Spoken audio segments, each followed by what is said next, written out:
자, 이번에는 우선 매수를 몰랐던 공유자가 낙찰자 미납후 우선 매수를 사용하다 했는데, 사실 이거는 뭐냐면은 이 얘기는 이런 겁니다. 채무자가 여기 거주하고 있는 사람이에요.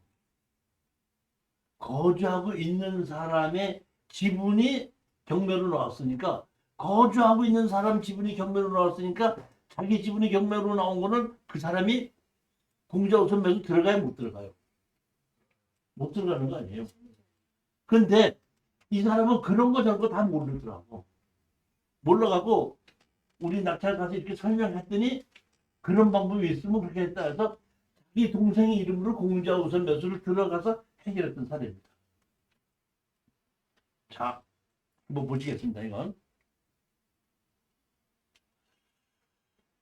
제가 이 새로 책을 쓰는 원인이, 제가 옛날에 책을 썼을 때 이렇게 공유자 우선 매수 이렇게 됐는데 이 얼마의 강제경매로 나왔다는 것이 내인이 없다 보니까 이런 결과가 나는데, 이게 뭐냐면 6,800만 원이 강제경매로 들어왔던 사건이에요. 근데 여기 보면 우리가 지분으로다 보니까 제가 어디 이 뭐야 창원 환경진경매학원에서 추천 물건 강의할 때 추천했던 물건인데, 거기서 있던 우리 회장님이 이걸 낙찰을 받았고, 그분은 제가 공유자 우선 매수의 룰을 설명하는 걸 정확하게 이해했던 분이에요. 지분으로 낙찰을 받은 것은 현금을 안 내고도 해결할 수 있기 때문에 일단 지분으로 낙찰 받았지 않습니까?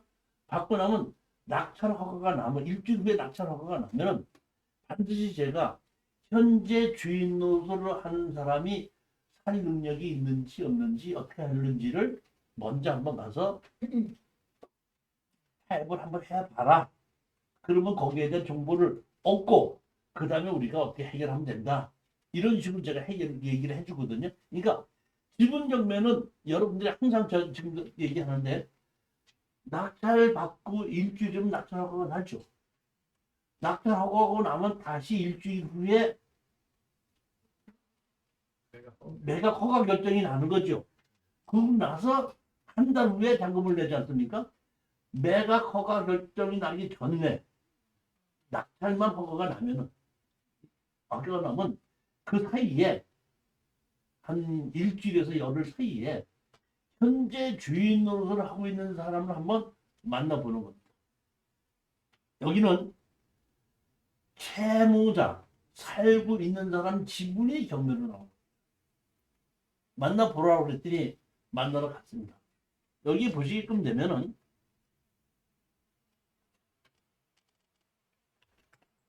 저 누구죠? 20년생이죠. 운동면 아들바이길이죠. 그죠? 이게 한 누구죠? 충남 창양구 운동면 아들바이길이죠. 즉 이 얘기는 뭐냐면 이 두 사람이 실질적으로 이 집에 주인 노릇을 하고 살고 있는 거죠. 13분의 3하고 13분의 2이다 보니까 이 13분의 5를 이 엄마와 아들이 주인 노릇을 하고 있는 겁니다.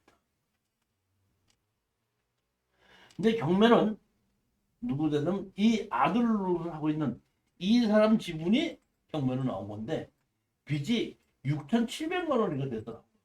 그러다 보니까 여기 경매 가격이 얼마죠? 1,400이죠. 그러다 보니까 제가 판단할 때는 이 사람이 6,700만 원을 갚을 능력이 없다 보니까 그대로 둬서 우리 수강생이 낙찰을 받은 겁니다. 낙찰을 받고 일주일 있다가 낙찰 허가가 나니까 찾으러 간 겁니다. 찾아가서 만났습니다.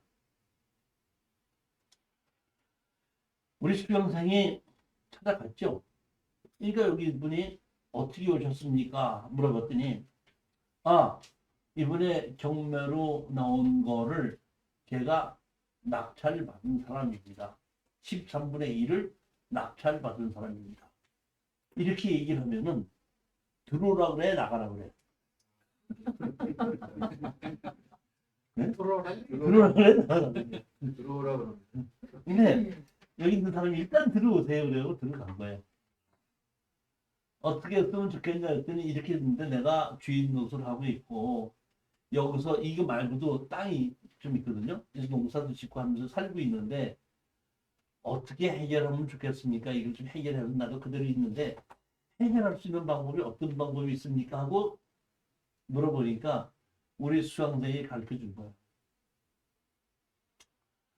공유자 우선 매수를 신청하면 됩니다. 했더니 공유자요? 내 지분인데 내가 공유자 우선 매수 됩니까? 했더니 안 됩니다. 그건 안 됩니다.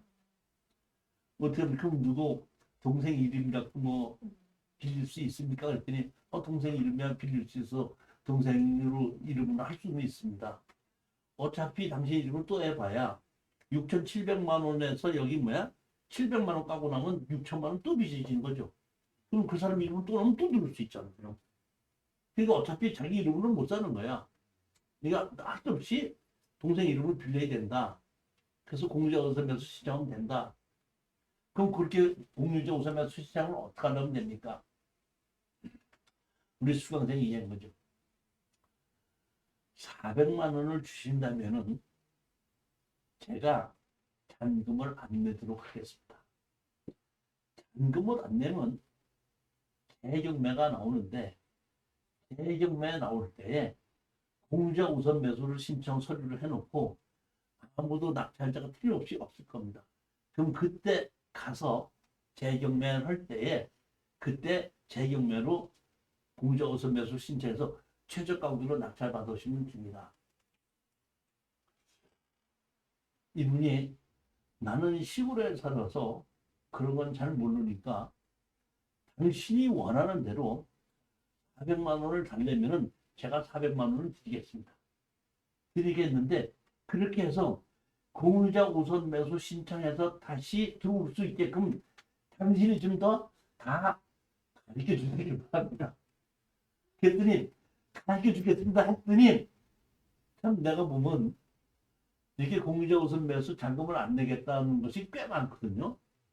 그러면 대부분 어디서 오냐면 당사자가 오는 것이 아니라 법무사를 통해서 와요. 법무사가 통해서 왔는데 이번에 그 얼마를 낙찰을 받으셨는데 얼마를 드리면 잔금을 안 내시겠습니까? 이렇게 타입이 들어와요. 그러면 1,000만 원만 준다 그러면은 제가 잔금 안 내도록 하겠습니다. 그 계약금 별도로요. 입찰보증금 별도로 해놓고 1,000만 원만 별도로 주신다면 안 내겠습니다. 그러면 알았습니다 하면서 그 법무사에서 저기 서류를 보내죠. 도장 찍어서 인감증명 첨부해서 보내달라고. 그럼 보내주면 잔금을 안 내고 뭐 못하겠습니다 하고 다 해서 보내주면은 그때 돈을 보내주는 게 대부분인데 이 사람은 그 자리에서 400만 원 주시래. 통장 번호 달라고 그래갖고 400만 원 보낸다 보니까 우리 수강생이 다 가르쳐 주는 거야. 잔금 안 내고 누구 이름 될 수 있습니까? 누구 이름으로 됩니다. 했더니 누구 이름을 하다 가지고 미납을 해서 재경매가 나오니까 바로 된다. 공유자 우선 매수 신청하는 겁니다. 공유자 우선 매수 신청해놓고 그날 그 사람하고 같이 갔는데 그날도 아무도 안 부르는 거야. 왜? 낙찰자가 없으니까. 안 부르니까 다 끝나고 그러니까 그 사람 이제 손 붙잡고 가갖고 이제 공유자 우선 매수 신청하는 사람입니다. 우리 공유자 최저가로 해주십시오. 하다 보니 신청하니까 해가지고 그대로 산 겁니다. 자 보시겠습니다. 서류가 되죠? 낙찰을 받았는 것이 최저가가 716만 7천 원이었죠. 낙찰이 얼마 했었죠? 그거 했죠. 근데 미납을 했죠. 근데 낙찰을 다시 받았죠. 716만 원에서 공유자 우선 매수 신청을 해갖고 한 거죠. 이렇게 해서 어디에? 716만 원 최저 가격에 그대로 갖고 온 거거든요. 우리가 이 사람이 산다 그러면 우리가 920만 원 우리가 잔금 내야 되죠. 등기 이전 해야 되죠. 취등록세 내죠. 그럼 이 사람한테 싸게 팔아도 우리는 한 4,500만 원 이상은 받아야 되는 거예요. 그래야지 이 사람 건데 서로 합의가 되다 보니까 그냥 400만 원만 받고 우리가 미납을 하다 보니까 이 사람은 716만 원에다가 400만 원 더 줬으니까 얼마? 1,167만 원에 다시 지분을 가져갈 수 있게끔 만든 왜 그렇게 된 내용인 거를 이해하시겠죠?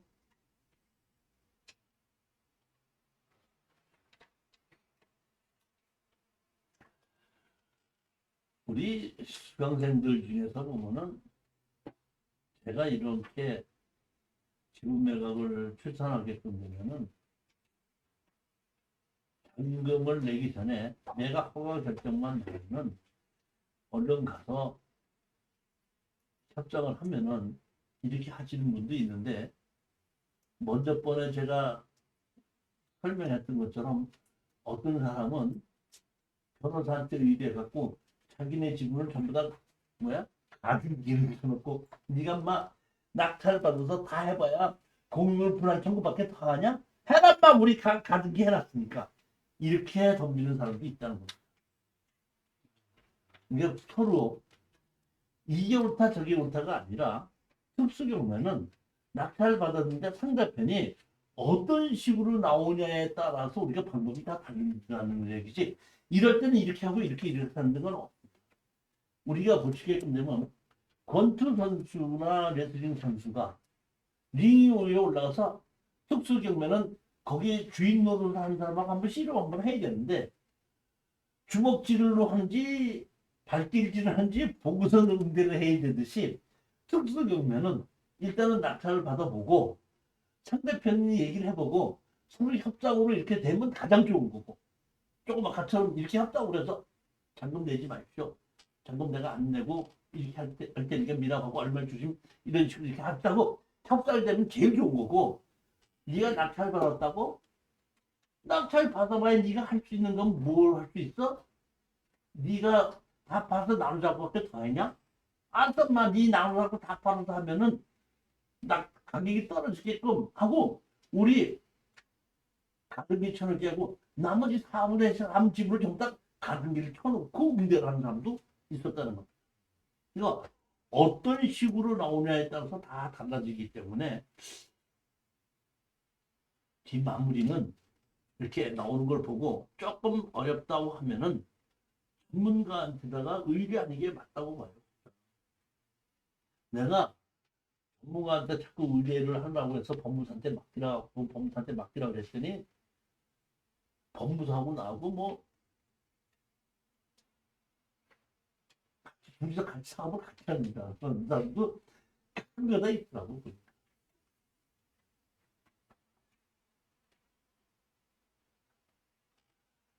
자, 이번에는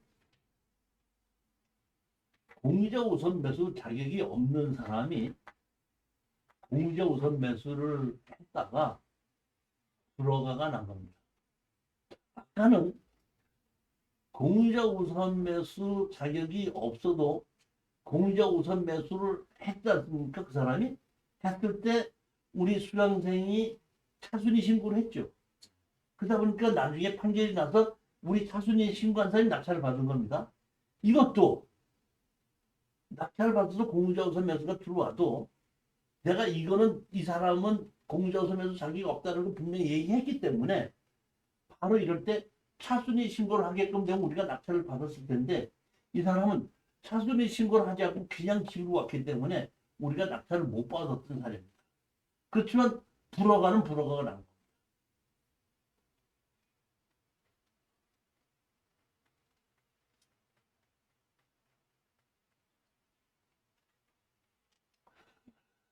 제가 이 사건을 권리 분석을 하면서 참 이렇게 이런 일은 일어나지 말아야 되는데 싶은 생각이 드는 좀 안타까운 사건인데, 안타까운 거는 안타까운 거고 경매를 진행하는 건 경매를 진행하는 거기 때문에 이 내용을 먼저 말씀을 드리겠습니다. 제가 그러니까 창원에서 강의를 할 때이기 때문에 중간에서 이렇게 나온 거를 현장 답사를 제가 합니다. 가서 봤더니 여기가 자동차를 수리를 하는 곳의 공장이었는데 그 업무를 못한 지가 꽤 돼서 실질적인 영업 행위를 못하고 있더라고요. 그런 중에 지분이 경매가 나옵니다. 권리 분석을 해봤더니 이렇게 된 겁니다. 아버지가 이 금산 추구면에서 이 공장을 사고 공장을 운영하셨던 것 같아요. 근데 어느 날 그 아버지가 서류상으로 보면 돌아가셔서 상속을 받았다. 상속을 받았는데 제가 정확하게는 모르지만은 배우자가 있고 아들이 하나가 있고 딸이 하나가 있어서 배우자와 아들과 딸이 셋이서 상속을 받았습니다. 상속을 받으면서 그 아들이 상속을 받았는데 아들이 이거를 운영을 했는지 안 했는지 모르겠지만은 그 아들이 상속을 받고 난 후에 이 지분만 설정을 해서 돈을 빌렸다. 그 후에 그 아들이 어떤 일인지 모르지만 또 돌아가셔갖고 다시 상속을 받았는데 거기에 설정이 돼 있던 거를 안고 상속을 받은 겁니다. 누가? 엄마가 이번에는. 그러면 자 봅시다. 내용이 이렇게 된 겁니다. 원래 건물이 있었는데 세 명이 상속을 받았죠. 엄마와 아들과 딸이. 그런데 아들이 자기가 상속을 받은 것을 설정을 해놨죠. 설정을 해놓고 그분이 돌아가시다 보니까 그분 거를 엄마가 다시 상속을 받았죠. 엄마는 자기 원래 상속받은 지분은 지분권자이기 공유자서 매수할 수가 있어요. 그런데 아들이 설정을 해가지고 그 설정 때문에 경매로 나왔죠. 그걸 상속을 받았죠. 그걸로 보면은 해무자죠. 아들 거를 상속을 받았던 것은 채무자고 원래 남편 거를 상속을 받은 건 공유자예요.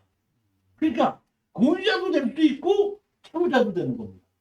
그러니까 이렇게 공유자도 될 수 있고 채무자가 됐을 때 채무자는 공유자 우선 매수를 할 수가 없다는 것이 공유자 우선 매수의 그렇기 때문에 제가 뭐라고 얘기를 했냐면 여기에 이 공장이기 때문에 이렇게 그냥 다른 사람이 지분 있는 걸 내주지 않고 공장은 지분으로 다른 사람이 갖고 있으면 그 공장은 완전히 퍼져나가는 거죠.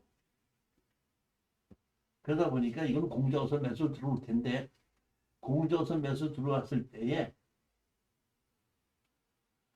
제가 이 당시만 해도 잘 몰랐습니다.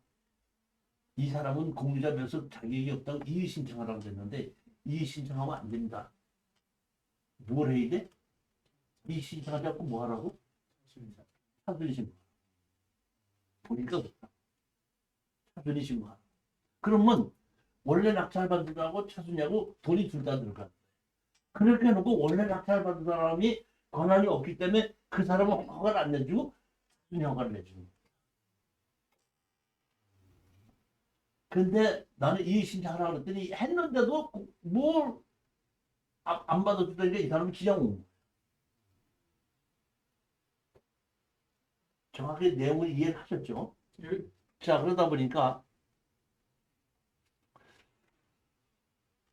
1억 7,800짜리가 1억 2,400까지 8,700 떨어진 거를 1억 2,600만 원을 우리가 낙찰 받았고 2등이 1억 2천짜리가 있었는데 공유자가 김순희가 공유자 우선 매수를 해서 이걸 가져갔습니다. 우리가 1등은 했는데 공유자 우선 매수를 가져갔어요. 그런데 이따가 뭐야? 일주일 있다가 불허가가 났죠. 불허가 난 이유는 공유자도 될 수 있지만 채무자도 되는 거거든요. 이건 불허가가 난 거예요. 그러다 보니까 3차에 10월 달에 새로 매각을 해서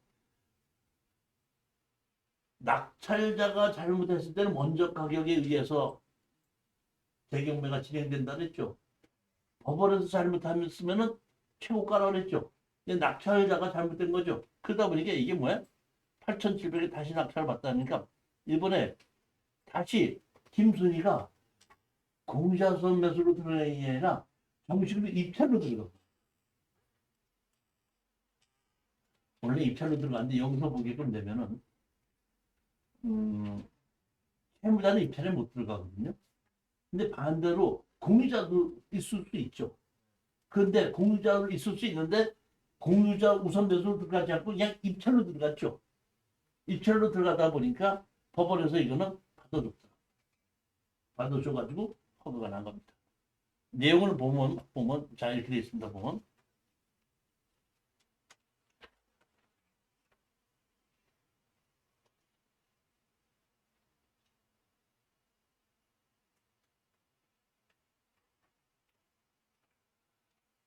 토지죠. 땅은 김희경, 김희희, 김순 이렇게 돼 있죠. 그러니까 이거는 딸, 이거는 아들, 이건 엄마. 아들 지분이 돼 있는데 여기 보면 요거는 건물이죠. 건물이죠. 거기다 김이고 이건 누구야? 딸. 김순이죠. 그러니까 이 건물은 채무가 있는 거를 상속을 받아서 이 엄마 이름으로 돼 있었습니다. 건물만.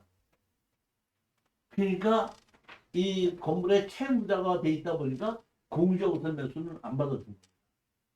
근데 다시 재경매가 나와서 공유자 우선 매수 들어간 게 아니라 일반 매매로 들어가다 보니까 낙찰을 받아서 가져가게 됩니다.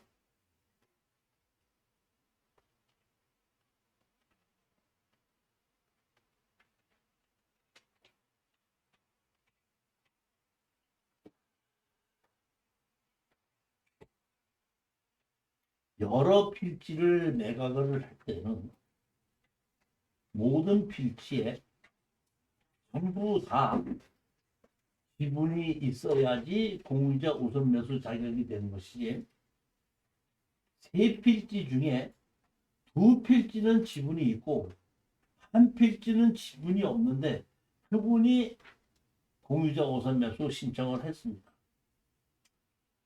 아까 누군가 얘기했지만은 말씀하셨지만은 법원에다가 공유자 우선 매수 신청한다고 했죠. 서류를 신청했죠. 그러면 네가 공유자 자격이 있다 없다를 심사하냐면 심사하지 않고 한 필지라도 공유자가 있으면 공유자 우선 매수를 받아주는 겁니다. 받아줘 놓고 그 사람이 실질적으로 공유자로 매수를 했으면은 매수를 한 거고 허가를 내냐 안 내느냐고 판단 앞에 가죠.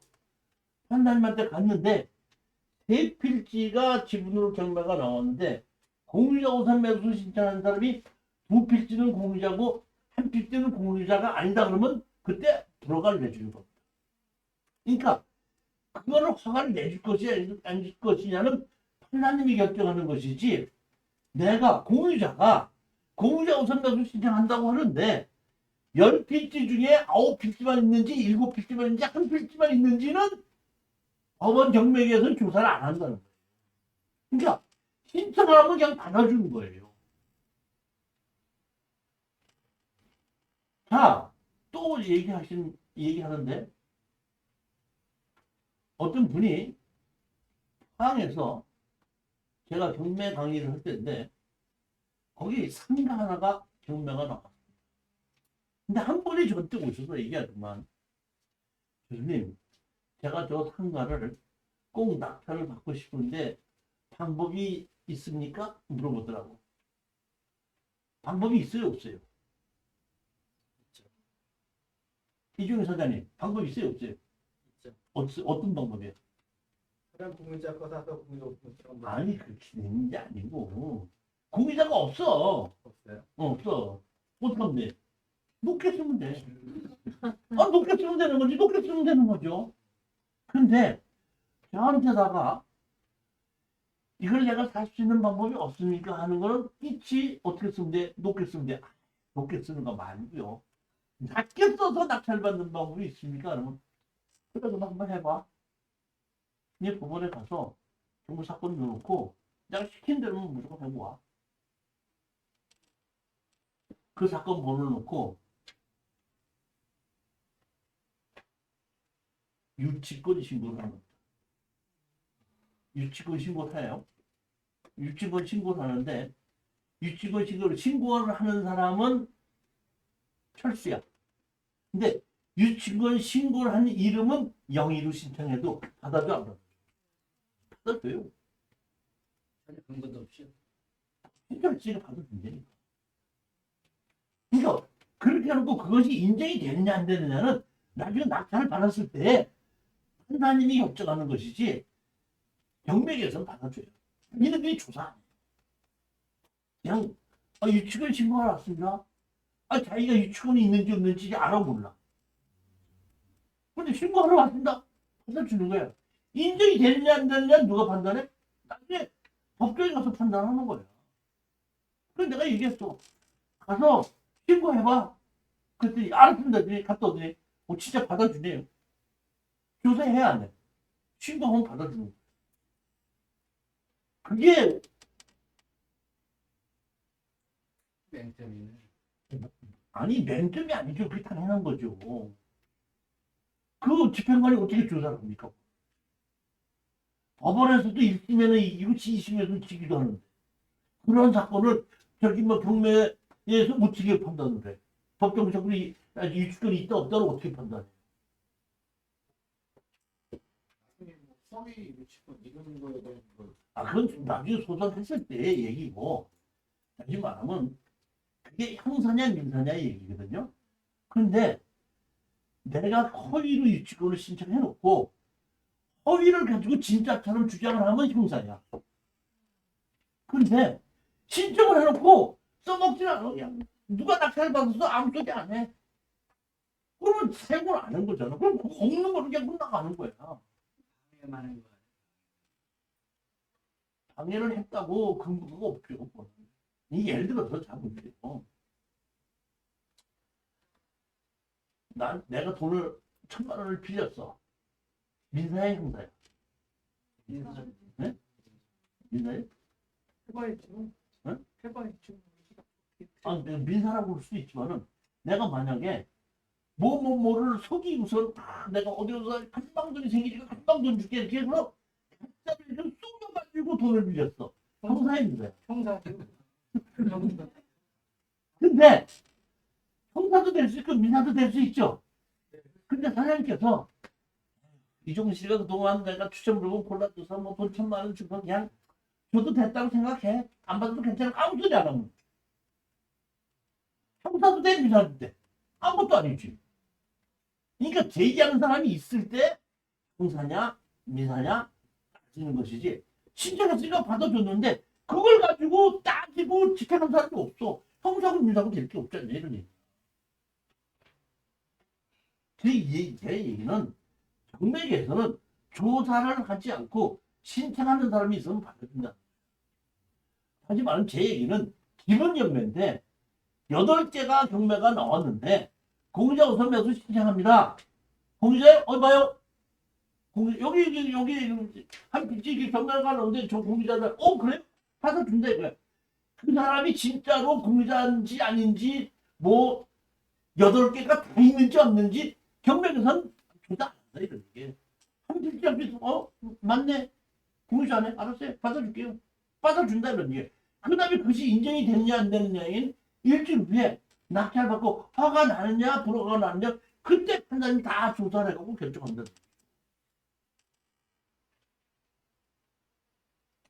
여기 보면 여러 필지에 지분이 있어야 공유자 우선 매수 발생. 이거는 뭐냐면 이게 어떻게 하면 경상북도 경주시 동방동에 있는 겁니다. 있는데 보면 필지가 3필지가 있어요. 3필지가 있는데 3필지 옆에 오른쪽 끝에 보면 옆에 집이 2필지를 침범했더라고요. 2필지 침범하다 보니까 이 땅 주인하고 네가 내 땅을 침범하지 않냐 알다 보니까 그러면 네 땅 침범한 것만큼 내가 돈을 줄게 해가지고 2필지에다가 건물이 침범한 사람이 지분으로 얼마를 갖고 있는 거예요. 그랬는데 여러 명이 같이 갖고 있던 분 중에서 그것이 경매가 나오다 보니까 3필지가 다 경매가 나온 거예요. 그러다 보니까 2필지는 그 사람의 건물 지분이 있고 한 필지는 건물이 없다 보니까 공유자가 없는 거예요. 그렇지만 공유자 우선 매수 신청하니까 일단 바다는 줬다는 거죠. 바다는 줬지만은 나중에 가서 보니까 그 사람이 세 필지 다 중에서 두 필지만 있고 한 필지 없잖아요. 허가 안 나는 거죠. 이해 가셨습니까? 예, 예. 모든 필지에 모든 건물에 전부 다가 있어야지 공유자 우선 매수를 행사할 수 있지. 그 중에 한 필지든지 하나라도 공유자가 없는 것은 공유자 우선 매수 신청할 수 없다는 겁니다.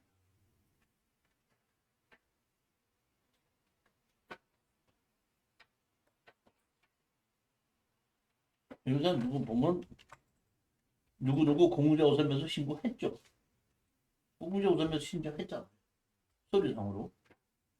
근데 이렇게 보게끔 등기부등본에 보면 여기 한 필지가 공유자 김누구인데 김누구가 없죠. 두 필지 있는데 한 필지는 없잖아. 김누구가 없잖아. 전부 다 조씨하고 윤씨하고 이씨잖아요. 여기 필지가. 그러니까 그 사람은 공유자 우선 매수 자격이 없다는 뜻입니다.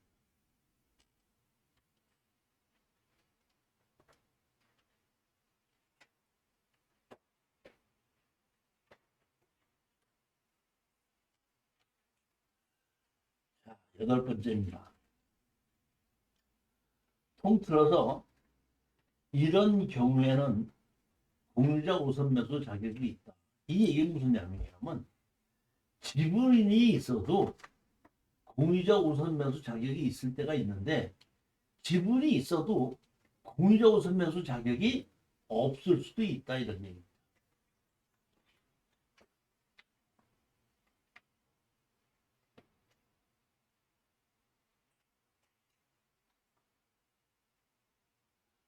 제일 첫 번째,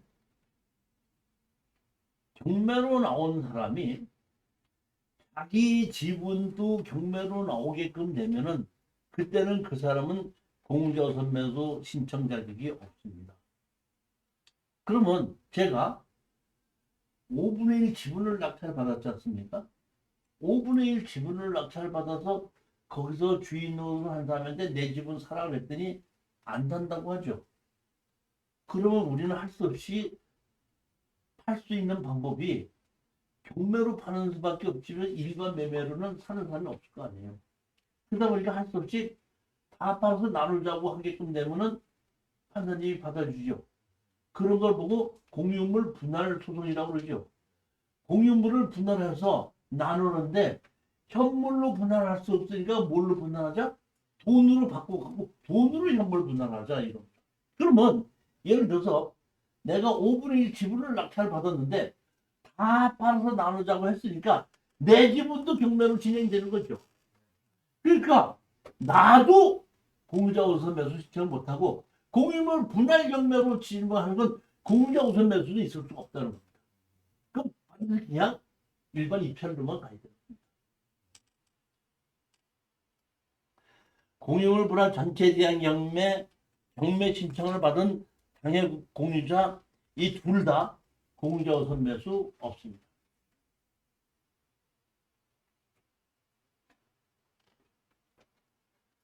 매각 목적물의 일부만 갖고 있는 공유자.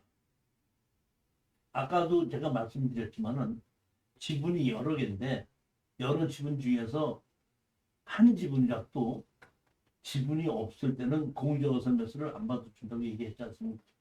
그 얘기입니다.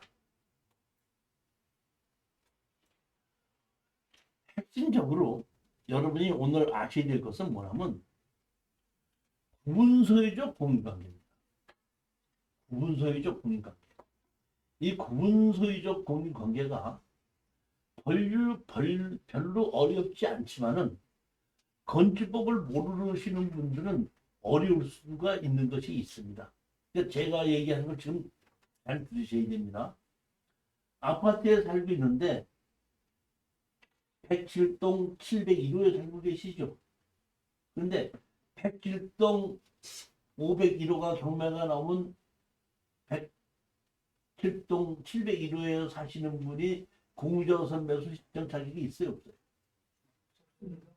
왜냐하면은 토지는 지분으로 같이 갖고 있지만 건물은 구분 소유하고 있죠. 예를 들어서 상가가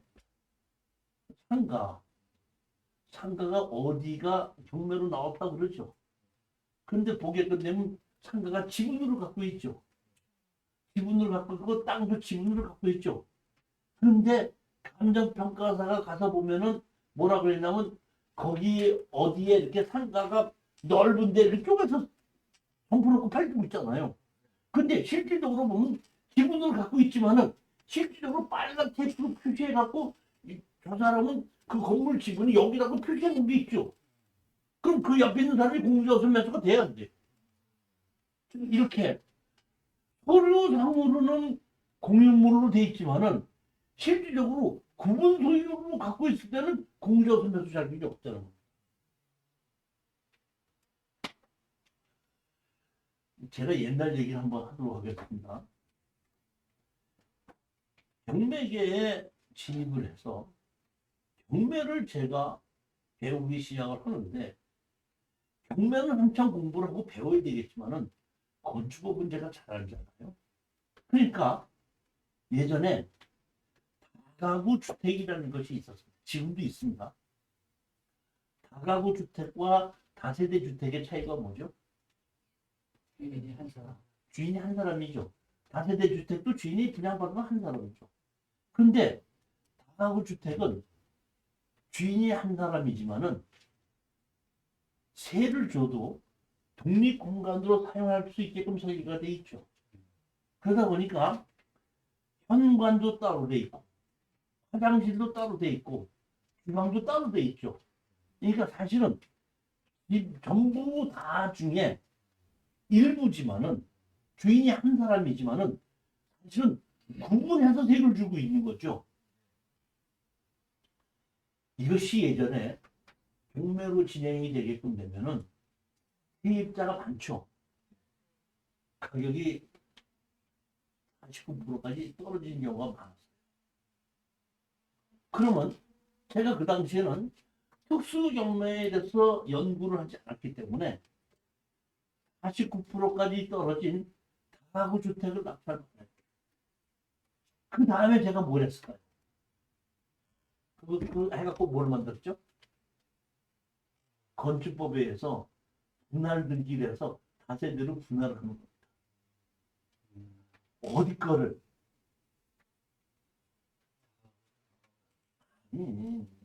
얘가 바른 쪽에 박아.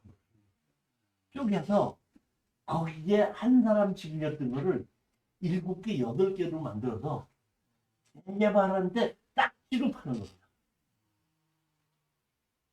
이게 옛날에 했던 제가 이 특수경매 강의를 하기 전에 어떤 거를 받아서야지 돈이 될까 했을 때 제가 했던 방법이 그때 그런 방법을 했었어요. 왜 웃어? 왜 웃어? 불법이잖아요. 그것도 왜 불법이? 그게 왜 불법이야? 건축법에 의해서 합법적으로 제가 용도 변경을 해서 다가구를 다세대로 건축법에서 만드는 거야. 아니, 한 가구를 지금 얘기하시는 건 한 가구를 내가 받아서 그거를 재건축하면서 만약에 8가구를 만든다는 얘기잖아. 그렇지. 그러면 8배를 튀겨 먹을 수 있는 거 아니에요? 그렇지. 그럼 불법이지 않습니까? 그거 왜 불법이야? 아니, 그렇게 하다 보니까 노무현 정부 때 일정 부분 미만인 경우에는 저기 뭐야 그 입주권을 주지 않는다고 법을 그때 만들어 버린 거야. 그때까지는 불법이 아니었어. 이런 걸 보고 우리가 구분 소유라고 하는 건데 지금 그렇게 해서 분할을 안 해줍니다. 이제 말썽이 생기고 근데 초창기에는 그렇게 해서 우리가 한 3, 4년 정도는 꽤 벌었었어. 재개발 지역 있는 데 가서 해갖고 낙찰을 받아갖고 설계사무소에서 다 쪼개가지고 어떻게 한다? 한 가구씩 팔아버리면 그 건물 가격으로 파는 게 아니라 입주권을 보고 사는 거야.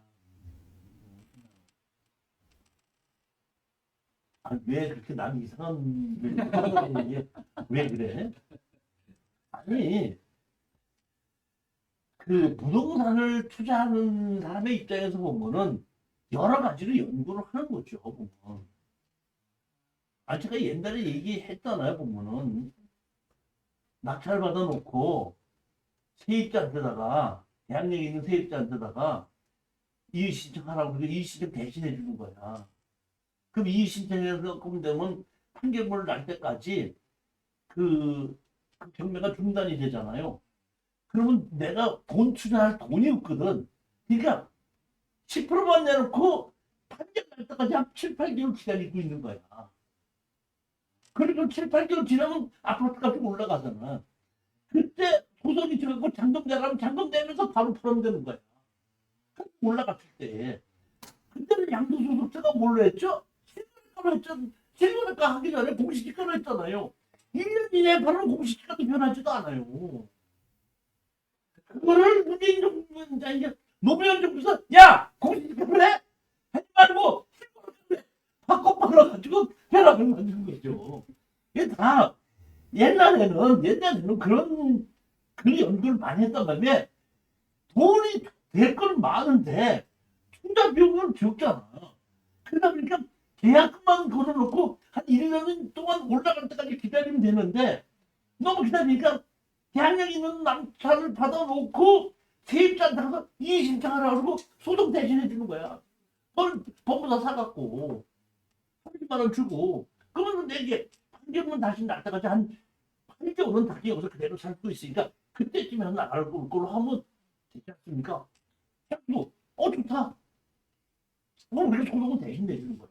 그러니까 우리가 이의 신청해서 소장 넣지 않습니까?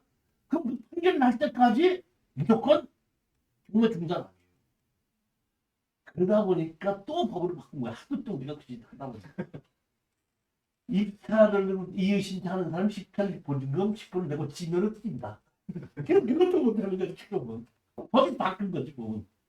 그러니까 우리 경매를 하는 사람들이 조금이라도 틈이 있어갖고 그걸 이용해 먹으면 조금 있다가 법을 바꾸고 또 바꾸고 계속 하다 보니까 이제는 하다 이제 안 되니까 이제 지분 경매, 건물 매각 제외 이런 게 온 거죠.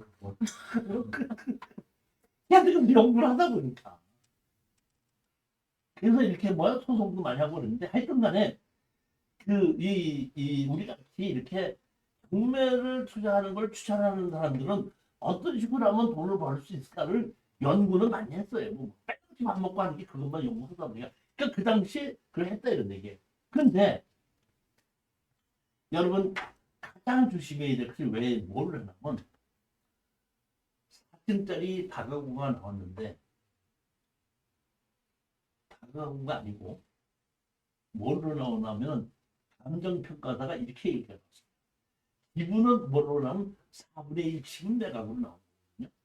4층짜리 건물이 4분의 1 지분 매각으로 나옵니다. 그럼 4분의 1 지분이다 보니까 괜찮지 않나 이래서 뭐라고 봤더니 감정평가사가 감정평가를 이렇게 했습니다. 다가구 주택으로 돼 있어서 4분의 1 지분 매각으로 경매가 진행되었으나 감정평가사가 조사한 바 1층에는 김철수가 2층에는 안철수가 3층에는 박철수가 4층에는 이철수가 각자 점유를 사용하면서 가지고 있어서 현재 나오면은 박철수가 빚을 졌기 때문에 3층을 점유하고 있는 3층 지분을 경매로 감정해서 합니다. 하면은 4분의 1 지분으로 나왔지만은 하는 이제 뭘 파는 거야? 4분의 1 파는 게 아니라 3층을 파는 거야. 그럴 때는 4분의 1을 사는 것이 아니라 3층을 사는 거예요. 그런 걸 여러분들이 감정평가서를 자세히 보고 이것이 진짜 지분인지 구분 소유되어 있는 것인지를 구별을 해낼 줄 알아야 됩니다. 여기까지는 그래도 감정평가를 보게끔 되면 쉽게 알 수가 있는데 더 어려운 것이 지문으로 나온 것이 있습니다.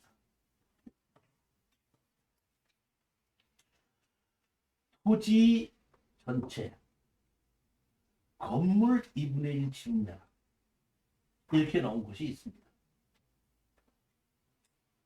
자, 이거는 건축법을 아시는 분들은 이거는 구분 소유구나 하는 걸 금방 알 수가 있는데 그렇지 않으신 분들은 잘 모르시는 분들이 있기 때문에 제가 설명을 드리는 겁니다. 자, 보십시오. 건축법에 의하면은 경계선에서 일정 거리를 떼어야 되죠. 일정 거리라는 것은 경계선에서부터 건물 중심까지가 약 1m예요. 그러니까 바깥까지로 보면 약 60cm, 70cm 정도 되는데 건물의 중심선, 여기서 벽 중심선에서부터 경계선까지 얼마를 떼야 돼? 1m를 떼야 돼.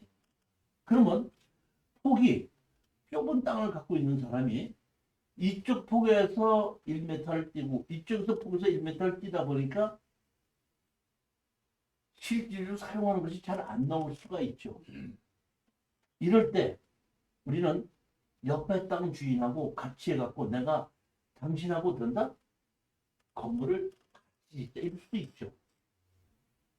그러면 땅은 내가 20평이고 옆 사람이 20평이 40평짜리가 나란히 붙어 있으니까 이거는 내 이름으로, 이 땅은 내 이름으로 돼 있고 이 땅은 철수 이름으로 돼 있습니다.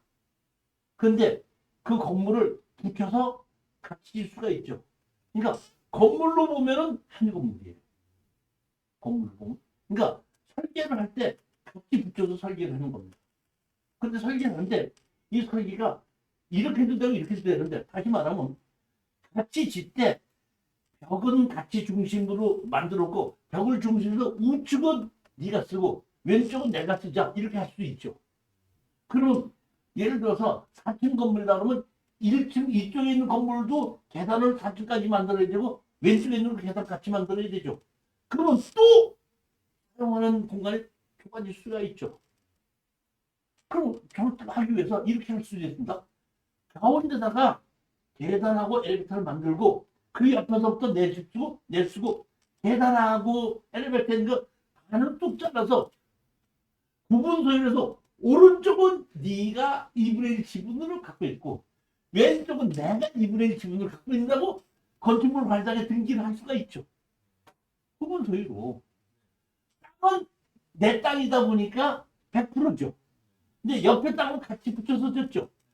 이런 것이 경매로 나오게끔 되면 내가 빚을 진 거는 내 땅이 경매가 나오다 보니까 100%입니다. 근데 건물을 옆집 사람하고 같이 졌죠. 그러다 보니까 등기부등본사는 같이 건물을 짓게 2분의 1이죠. 그러면 실질적으로는 그 반쪽이 내가 진 빚만 경매로 나왔는데도 그걸 모르는 사람들은 전부 다 나왔고 건물은 2분의 1만 경매로 나온가 보다 이렇게 잘못 생각할 수 있다는 거예요. 그거는 지분이 아니고 구분소인 거. 이해가 되셨습니까? 그러니까 우리가 이렇게 지분 경매를 가지고 투자하는 건 좋지만은 이런 식으로 건축법에 의해서 이렇게 구분 소유가 돼 있을 수 있는 거를 실수를 하지 말아야 된다는 겁니다. 가장 중요한 것은 우리가 보게끔 되면 뭔가를 가지고 잘 권리 분석을 하는데 이해가 안 갈 때 제일 먼저 예를 들고 하셔야 될 거는 감정평가라는 걸. 감정평가를 보게끔 되면 감정평가가 어디를 감정했느냐를 보면 그 사람이 건물이 전부 다가 있는데 여기를 잘라서 오른쪽을 감정했습니다 그러면 오른쪽만 내가 낙찰을 받는 거예요. 자, 아파트가 경매로가 나왔는데 토지 미등기 이런 거 나오죠. 토지 미등기 아파트를 해야 돼 말아야 돼. 아니 그건 하나지 돈이 되면 하고 돈이 안 되면 안 사는 거지. 뭘 심각하게 생각해. 나중에 받을 수 있는 거죠. 아니 그런 게 아니고 보면 얘기한다는 건데 보면 실질적으로 분양을 할 때 토지 지분과 건물 지분이 있는데 어떻게 하다 보니까 달라질 수도 있어요. 건물과 땅 주인이 달라지다 보면 실질적으로 건물만 경매로 나오는 경우가 있을 수가 있는데 그렇지 않고 등기부 등본이 아직 정리가 안 될 수 있는 것이 있죠. 그 등기부 등본의 정리가 안 된 것인지 실질적이 다른 것인지는 뭘 보고 우리가 판단하면 감정평가사가 땅을 같이 등기 지분이 등기부에 없어도 땅을 감정에 포함했다. 그러면 뭐야? 그 땅은 내 거고 감정평가사가 땅을 경매로 감정을 하지 않았다. 그때는 내가 아파트를 낙찰 받았어도 땅 지분 없이 받았다. 무슨 얘기인지 아시죠? 그러니까 항상 우리가 뭐를 파는지 잘 모르겠다고 해서 이해가 잘 안 갈 때는 감정평가사가 무엇을 감정을 했는지를 정확하게 보면은 감정을 한 것은 내 거가 되고 감정을 안 한 것은 내 게 안 된다는 게. 자, 여기 보시게끔 되면 경매정보지에 보면 제시외라는 게 많이 나오죠. 제시외가 뭐예요? 제시외. 제시하지 않은 거 외에 제시하지 않은 거 왜? 믿음기 본인이 얘기하고서 조금 좀 내가 물었어.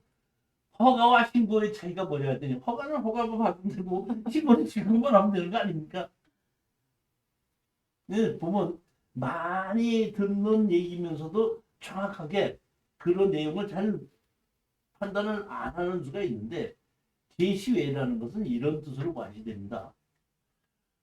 경매가 나올 때는 그 사람이 자기가 팔고 싶어서 나오는 것이 아니라 강제로 파는 거 아니에요. 그럼 강제로 팔 때는 그 사람이 빚을 진 거를 팔아야 될 거 아니에요. 그런데 건물이 등기부 등본에 있으면 그 사람이 철수다 그러면 철수 건물이다 보니까 철수 건물을 경매로 집어넣죠. 그런데 마당에 컨테이너가 있어. 철수 거야, 영이 거야? 모르죠. 네? 철수 땅에 있는데 컨테이너는 철수 땅에 있는 컨테이너는 영이 거야, 철수 거야? 모릅니다. 모르죠. 모르죠. 그러면 내가 그냥 포함해야 돼, 하지 말아야 돼. 근데 잡을죠. 그게 컨테이너는 그런데 건물을 지어진 철수 건물에 철수 땅이 있죠. 근데 철수 건물에 붙어 있는 화장실이 있어. 나중에 보니까 철수가 그냥 그 건물에 붙여서 지은 것 같아. 그러면 그때는 매각에 포함해야 돼? 포함하지 말아야 돼? 그럴 때 다시 말하면 제시외라는 얘기는 빚을 진 철수 거라는 입증 자료는 없으나가 제시외입니다. 제시외 빚을 진 철수 거라는 증명은 없으나 포함 감정평가서 봤을 때 건물의 부속물로 봤어. 포함. 건물이 경매가 나오면은 대문이 경매에다 지분을 넣지 마. 건물이 철수거라는 대문이 철수거라고 적혀 있어, 안 적혀 있어? 안 적혀 있는데 왜 포함해? 건물에 부속물. 부합물. 그러니까 감정평가사가 봤을 때에 그 사람이 빚을 진 사람이라는 건 없지만은 건축법의 건축물에 부합물이나 종물로 봤을 때 포함한다. 근데 컨테이너는 그 건물에 종물이나 부합물이 돼야 안 돼. 그러니까 그럴 때는 감정평가사가 제시의 컨테이너 매각 제외. 그러니까 건물에 붙어있는 화장실은 내 거가 되고 마당에 있는 컨테이너는 내 거가 안 된다. 이렇게 우리는 낙찰 받는 사람 입장에서는 뭐는 내 거 되고 뭐는 내 거가 안 되느냐를 봤을 때 제일 먼저 뭐부터 보냐면 감정평가를 보는 거예요. 다시 말하면 감정평가서에 아까도 얘기했지 4층 건물이 4분의 1 지분으로 나왔는데 감정평가는 어떻게 했죠? 3층을 했죠. 저기 하는 거나 이런. 이해가 가셨으리라고 믿습니다. 이렇게 해서 우리는 공유자 우선 매수를 신청할 수도 있고 구분 소유할 수도 있고 구분 소유가 돼 있는 것은 지분으로 보시면 안 된다는 겁니다. 그러니까 얼핏 보면 서류상으로는 지분으로 나왔지만은 구분 소유가 돼 있을 때는 공유가 아니다. 대표적인 것이 이제 뭐냐면 상가입니다. 상가. 토지 건물이 전부 다 지분으로 돼 있죠. 하지만 상가에 칸막이가 없어도 어디를 쓰고 있다는 것은 분양을 갖고 어디에 있는 거라고 다 나오지 않습니까? 보면은. 그리고 실제로 분양했을 때 위치가 어디다 해갖고 뭐 상가 분양을 받으려면 현관 입구가 어디인데 뭐 입구에서 뭐 오른쪽이다 왼쪽이다 바로 맞은편 바로 보는 거다 이렇게 따지는데 서류상으로 보면 뭐로 돼 있어? 지분으로 돼 있죠. 토지 건물 지분으로 돼 있죠. 그렇지만 그건 뭐야? 구분소유는 이런 경우에는 공자우선 매수 자격이 없다.